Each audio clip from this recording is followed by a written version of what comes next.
Sir आज बहुत महत्वपूर्ण दिन है। 30 साल हो रहे हैं मुंबई पर आतंकी हमले की। कल 33 साल हो गए लालू यादव के राज की। उस पर तो हम लोग कर दिया कि लालू यादव के जंगल राज की शुरुआत के 33 साल बीत गए लालू डाबली के। 30 साल आज हो गए मुंबई पर आतंकी हमले की। मुंबई के साथ बनारस, बेंगलुरु, दिल्ली, जयपुर हमेशा सीरियल ब्लास्ट होते थे और उस ब्लास्ट को कैसे हिंदू आतंकवाद वहां से बिगड़ने की कोशिश की गई। इस 30 साल पहले के मुंबई पर आतंकी हमले को, कांग्रेस के इस पाप को कैसे भुला दे।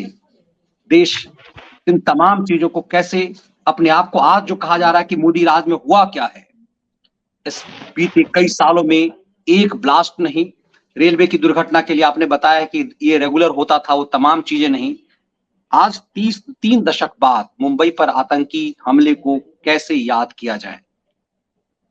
मनीष जी, आपने बिल्कुल सही नाम दिया कि कांग्रेस का पाप, ये आतंकवाद का तो जो घटना थी ये एक कांग्रेस का पाप है। क्यों है ये दर्शक समझ लें कि ये साधारण घटना नहीं थी मनीष जी, ये साधारण घटना नहीं थी। और दर्शक ये भी जान लें कि हिंदुस्तान के इतिहास में इससे बड़ी आतंकी घटना नहीं हुई। बंबई का जो हमला था 2008 का, वो इससे हल्का था। ये क्यों कह रहा हूं, इससे आप समझिए कि बंबई वाले हमले में जो 2008 में हुआ था, उसमें 168 या 165 लोगों की मृत्यु हुई थी। लेकिन मनीष जी, इसमें 257 लोग मौत के घाट उतर गए थे एक झटके में, 1 घंटे के अंदर। और बंबई को 12 जगह पे टारगेट किया गया था, 12 जगह बम धमाके हुए थे। उन बम धमाकों में 257 लोग मौत के घाट उतरे थे। और उसमें समझिए सब बड़ी प्राइम प्लेसेस पे वो धमाके किए गए थे, जैसे स्टॉक एक्सचेंज को सबसे ज्यादा निशाना बनाया गया था। इस तरह से जो महत्वपूर्ण जगहें थी वहां पर बम धमाके हुए थे। और आज उसको 12 मार्च 1993, आज मनीष जी उसकी समझिए 30 साल पूरे हुए हैं। आज उसकी 30वीं बरसी है उस कांग्रेस के पाप की। अब जाने मनीष जी कि कांग्रेस के पाप क्यों कहा जा रहा है इसको। ये हमेशा मनीष जी ये बात करते हैं कि वो पुलवामा में जो आरडीएक्स आया था वो कैसे आ गया। ये नाक पे दम किए हैं, ये एयर स्ट्राइक पे सवाल उठाते हैं और उस पर कहते हैं कि पुलवामा में आरडीएक्स कैसे आ गया था। इसका मतलब सरकार मिली हुई, इनका ये कहने का मतलब होता है। मनीष जी, जरा कांग्रेस आज 30 साल तक ये जवाब नहीं दे पाई कि बंबई में उस सैकड़ों की, मतलब जो रिपोर्ट आई थी 1400 किलो मनीष जी, वो 12 जगह पे बंबई को दहलाने के लिए 1400 किलो आरडीएक्स आया था पाकिस्तान से। ये नहीं बता पाए आज तक इन्होंने जवाब दिया कि वो 1400 किलो आरडीएक्स कैसे आ गया था। कोई जवाब है? ये अपना जो इनका कुकर्म है, मतलब जो हिंदुस्तान के इतिहास की सबसे बड़ी आतंकी घटना हुई और 1400 किलो आरडीएक्स एजेंसियों ने कहा कि आया था, जिससे बंबई को हिला दिया गया। 250 से ज्यादा 257 लोग उसमें मर गए। तो पहला पाप तो ये कि ये पुलवामा में पाकिस्तानी आतंकियों को बचाने के लिए, अभी इंग्लैंड में, ब्रिटेन में जो राहुल गांधी बोल रहा था तो उसने पाकिस्तानी आतंकवादियों का नाम नहीं लिया, उसने कार ब्लास्ट का पुलवामा की घटना को। तो एयर स्ट्राइक के सवाल उठाते हैं, लेकिन ये अपने पाप का जवाब नहीं देते कि 1400 किलो आरडीएक्स कैसे घुसा था बंबई के अंदर। ये तो पहला पाप तो ये था कांग्रेस का, क्या कर रही थी इनकी सुरक्षा एजेंसी। दूसरा मनीष जी, जिस दिन ये घटना हुई उसी दिन महाराष्ट्र का मुख्यमंत्री उस समय शरद पवार था और उसने बाद में एक्सेप्ट किया। उसने रेडियो 12 जगहों पे ब्लास्ट हुए थे और उसने आके रेडियो पे कहा कि 13 जगह पे ब्लास्ट हुए हैं।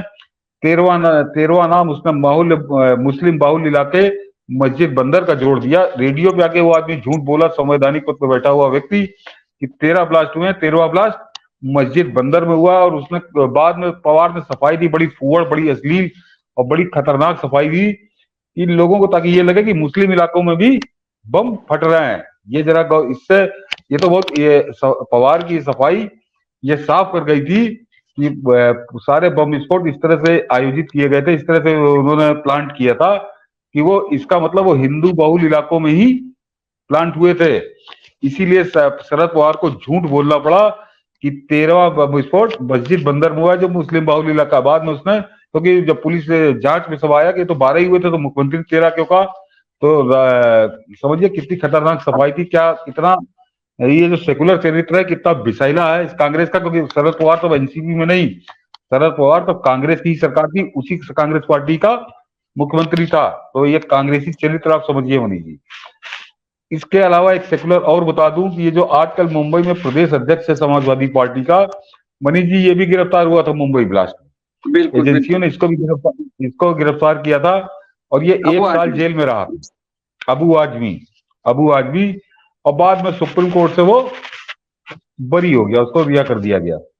तो मनीष जी, मैंने इसीलिए पहले वाली घटना सुना कि सीबीआई क्या करती थी आय से अधिक संपत्ति के मामले में, मुलायम सिंह के कैसे बहुत उछला था इस पूरे मामले में।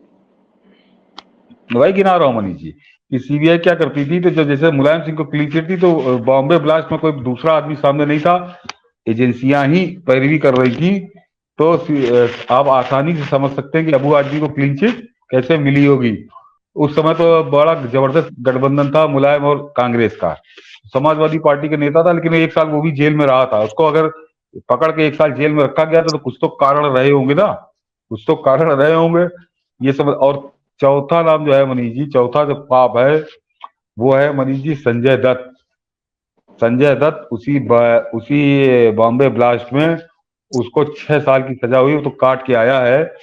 लेकिन मनीष जी, उसको उस आतंकवाद का उसके ऊपर से चार्ज हटा लिया गया था।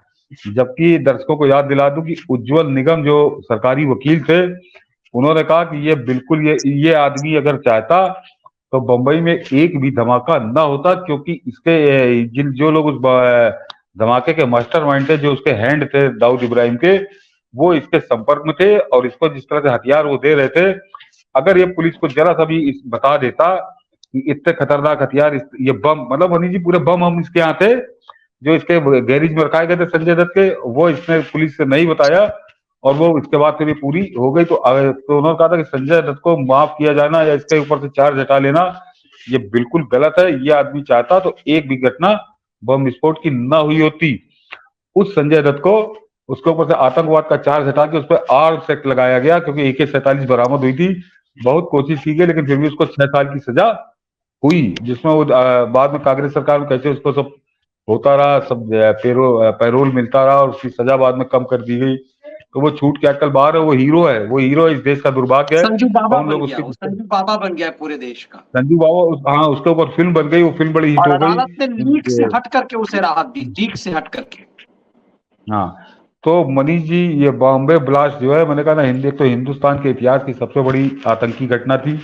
और उसके ये जो 4-5 तथ्य हैं, ये बताते हैं कि सेकुलर राजनीति इस देश के साथ कैसे खिलवाड़ करती है, इस देश की सुरक्षा के साथ कैसे खिलवाड़ करती है। इनके अपने स्वार्थ है और इनको सैकड़ों आदमियों की मौत हो जाने पर भी इनको कोई फर्क नहीं पड़ता। 257 लोग मर गए थे, लेकिन शरद पवार को चिंता ये सता रही थी कि किसी तरह से इसको हिंदुओं को बजाय मुसलमानों को भी इसको इसमें शामिल कर लो, ताकि ये सेकुलर हो जाए, ये आतंकी घटना भी सेकुलर हो जाए। तो ये उसके कर्म थे जो उस संवैधानिक पद पर बैठा हुआ मुख्यमंत्री था। संजय दत्त का भी आपको बताया, अबू आजमी वो 1 साल बंद रहा था, बाद में कैसे उसको सुप्रीम कोर्ट से रिहाई हो गई, तो आप समझ सकते हैं। अभी हम लोगों ने आपको बताया कि सीबीआई तब क्या करती थी, क्योंकि सीबीआई उसकी मेन वो थी, अदालत में राज्य की तरफ से स्टेट का जो मुकदमा था। और जो सवाल आज भी कांग्रेसी बड़ा उछल के पूछते हैं कि पुलवामा में RDX कैसे आ गया, अरे वो तो पाकिस्तान बॉर्डर वहां से 150 किलोमीटर है मनीष जी, घुस के आते रहते हैं आतंकी। बंबई कैसे आ गया? बंबई तो 1000 पाकिस्तान से कम 1000 किलोमीटर या 1400 किलोमीटर की समुद्री सीमा है, दूर है। उस बंबई में RDX कैसे पहुंचा था 1400 किलो? ये आज तक कांग्रेसी नहीं बता पाते। ये समझिए इनकी प्राथमिकताएं कुछ और है। इनकी प्राथमिकता पे देश नहीं है, इनकी प्राथमिकता पे क्या कहा जाए, वो राहुल गांधी ने अभी जाके ब्रिटेन में बहुत साफ कर दिया कि उनकी प्राथमिकता क्या है। इसलिए आज इसका जिक्र करना बहुत जरूरी था, क्योंकि ये बहुत बड़ी घटना थी और उसने कई सबक दिए हैं, कई संदेश दिए हैं। और उन सबक को और संदेश को हमेशा दिमाग में रखना चाहिए, ताकि आगे आप फिर ना चले जाओ। उस आतंकी घटना के लिए जो वैसे जिम्मेदार थे, दर्शकों को ये भी मनीष जी याद दिला दो, बहुत लोगों को तो नहीं मालूम होगा जो नई पीढ़ी है, कि याकूब मेमन जिसकी फांसी की माफी के लिए 2-4 बजे रात तक अदालत खुलवाया गया था, सुप्रीम कोर्ट खुलवाई गई थी, वो भी इसी 1993 के बम ब्लास्ट के लिए ही पकड़ा गया था।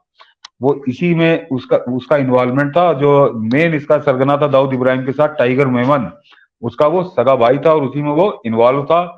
तो इस मतलब उसके लिए किस तरह से चार अदालत खुलवाई गई सवेरे 4 बजे तक, ये हम सब ने देखा है। तो किन लोगों ने खुलवाई थी, कौन लोग उसके समर्थक थे, कौन उसकी ये हर्ष मंदर जैसे लोग जो कांग्रेसी सोनिया गांधी के चमचे, ये उसकी इस फांसी की सजा माफ करने के लिए बाकायदे राष्ट्रपति को चिट्ठियां लिख रहे थे। तो ये बॉम्बे वाली घटना, ये हमेशा इसको याद करने वाला जब इसका समय आएगा, क्योंकि ये बताती है, हमको सावधान करती है कि किस तरह के लोग इस देश की राजनीति में घुस गए हैं, जो देश के लिए आस्तीन के सांप के काम कर रहे हैं। बिल्कुल सर, आपने बहुत महत्वपूर्ण ढंग से बताया और ये आज ये समझने की जरूरत है, मुझे लगता है ये हिस्सा भी वायरल करने की जरूरत है कि क्यों इस देश की राजनीति, सेकुलर राजनीति ने इस देश को बहुत घाव दिए हैं। मुंबई पर आतंकी हमले इसके प्रमाण हैं। और एक बहुत महत्वपूर्ण चीज कि पुलवामा पर जो पाप गढ़ा गया, जो केजरी ने विधानसभा में कहा, और कितने सैनिकों को मरवाओगे 300 सीट पाने के लिए, मुझे लगता है इन सबको तो सड़क पे जितनी सजा दी जाए वो कम है इन सब के पाप के लिए, गुमराह करने के लिए। कांग्रेस ने उस पुलवामा पर में जो हुआ उसके लिए कहे कि सरकार की साजिश है, और वही चीज अपने मुंबई पर आतंकी हमले के समय में उस पर चुप्पी रही। इसीलिए देश को अभी समझ में आने लगा है कि कांग्रेस जैसी पार्टियां, ये विपक्ष जब इस तरह के आरोप लगाते हैं तो उनके दामन खुद कितने गंदे हैं, इसीलिए वो हमेशा बैकफायर कर जाता है। आज इस देश को समझने की जरूरत है कि कैसे सत्ताधारी पार्टी इस देश में आतंकवाद को प्रश्रय देती रही, आतंकवादियों को संरक्षण देती रही, और सब कुछ जानते हुए भी सेकुलर राजनीति करने के चक्कर में पूरे देश को तबाह किया जाता रहा।